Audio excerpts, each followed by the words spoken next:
Everyone, I'm going to try to make this short and sweet. Just got out of the shower. I've been working at the Tileart here this evening, and uh, I just want to clear. I want to be very clear about something, and I also want to illuminate a way of looking at things, especially artwork, especially my artwork.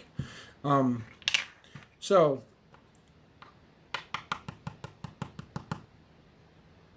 one of the things I try to avoid on Facebook is to ask people's opinion. Don't like asking people's opinions on things because first of all, I don't need anyone's opinion.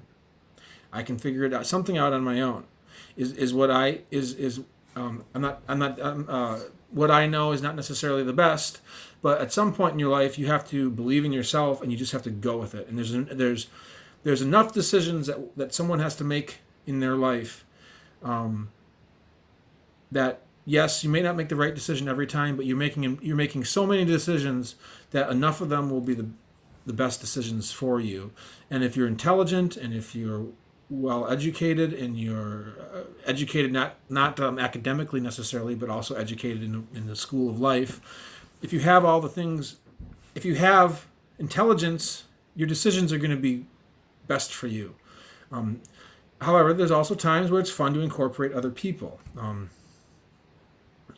It's a whole notion of team or what is the word for it? Diversity. Asking people's opinion is a way of diversifying. It's a very politically a political thing to do too. So you ask people their opinions, and then you can get new ideas.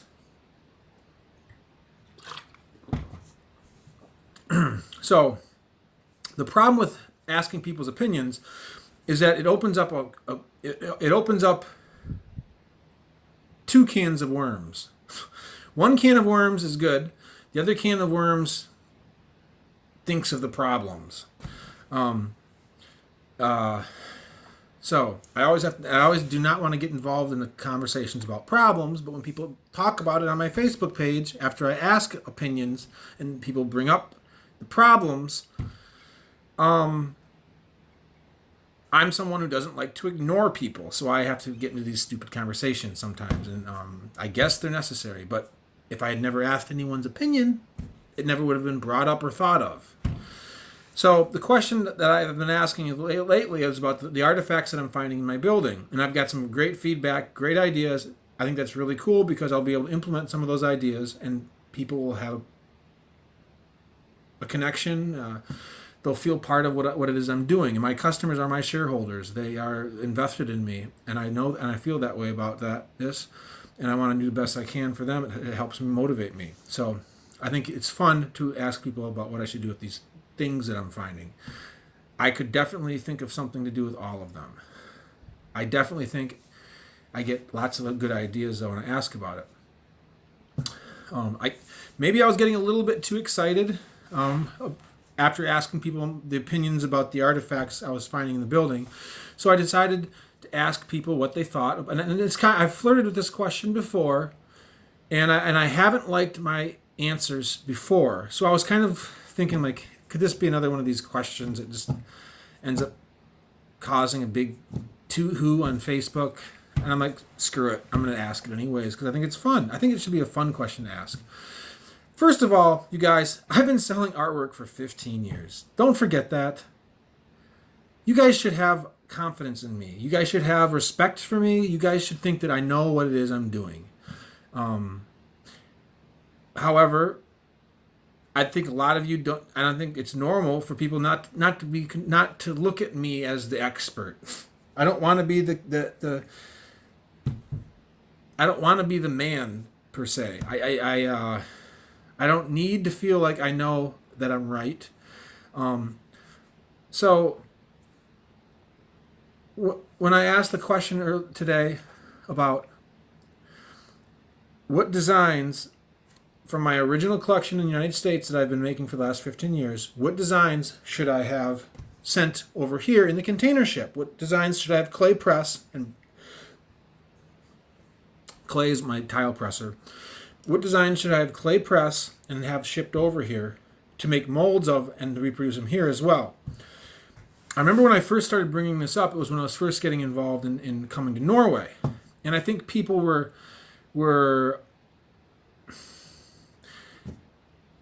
I think people were a little weird about getting involved in that conversation because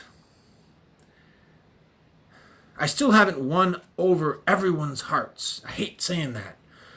But in my belief, when you win over everyone's hearts, it's like when Bob Sutherland at Chair Republic has a new brand.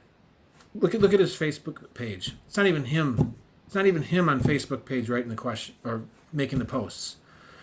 But people get involved in it. They're all about it. You know, these really popular people, you know, they have this following, you know, that just love him no matter what, you know.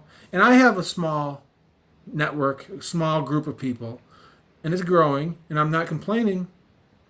But what I'm saying is, you gotta listen to what I'm saying. What I'm saying is when I ask questions like this, I notice there isn't the same level as enthusiasm as I see with other groups that are really popular. Cherry Republic, the Cheese Shanty, Carlson's, M22, you know, the cool people. So what I'm saying, and I have my following, and I know in my heart that my creativity, my enthusiasm, my energy is 10 times all those people's combined. I mean, look at what I've created. They have their own networks. It's like when I went to play Hope College at Hope College, play basketball at Hope College. Everyone talked about Coach Glenn Van Weeren's pipeline, his pipeline of players from West Michigan. What that meant is basically he's a good old boy and he's friends with all the Dutch people down in Western Michigan, and they all go to Hope, and he gets them all through this imaginary pipeline. So I have my own pipeline. It's very sufficient. I don't need it. I don't need great big pipeline. I want my pipeline to grow. Okay, there you have it. I'm not complaining or any. What I'm saying is that when I ask certain questions on Facebook, I don't get the same. You know, I don't get the same enthusiasm back like the Leland gal might get. Why? Million reasons why. Who knows why? I'm a white male. I'm an artist that's by myself as an individual who's creating something that's original. It's have my own feelings involved in it. It's foreign. It's different. It's not pop culture. However, it's becoming pop culture. And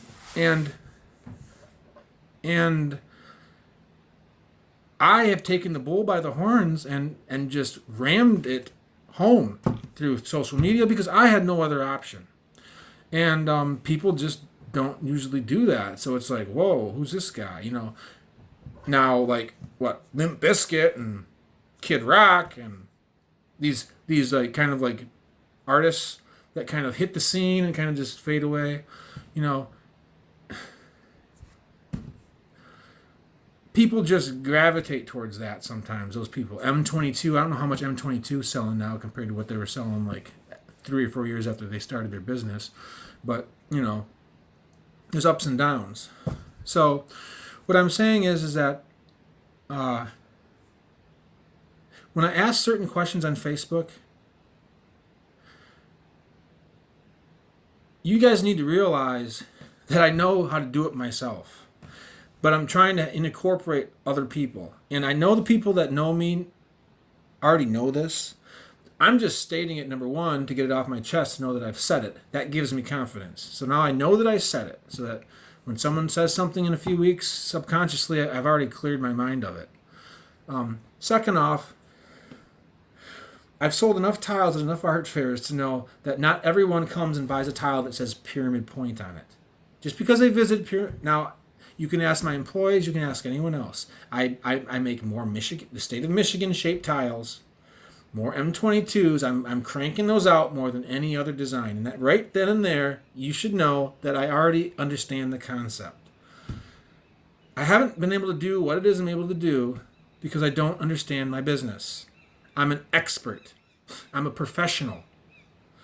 I know this. I knew this when I was a little kid selling my dad's pots. I remember when I could sell things to customers. I knew what they wanted. I just had a sense of my business. I'm an expert in ceramic art. So, if you have not been following me, I've made probably about 100 designs since I've been in Norway. My first year ever making tiles, I think I had about 40. I'm not even halfway through this year of being in Norway. I already have 100 designs. So I'm very focused on the local themed tiles. Okay? I think that to create a gallery in my building, to make it as interesting as possible is going to be the best. To make it so people walk in and they want to see everything. They see... I'm not trying to trick anyone. This is hard work. This is making something that no one else has, which is how I've been successful before. That's how I'm going to do it. There's no other way I'm going to do it.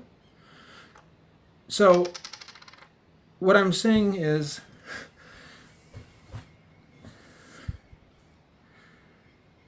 I know there are many designs that are in my collection that would definitely work here. For instance, my abstract artwork. Mind you, this isn't a tile that says Odda on the top, and has a picture of their sculpture in town. Beautiful sculpture. Is my artwork truly me just recreating a sculpture of a horse in the town that it says Odda on the top of it? I just went up to the antique store and bought a blue and white plate that someone thought was special that had the Odda horse on it, and it said Odda on it. I bought it for like $3. See,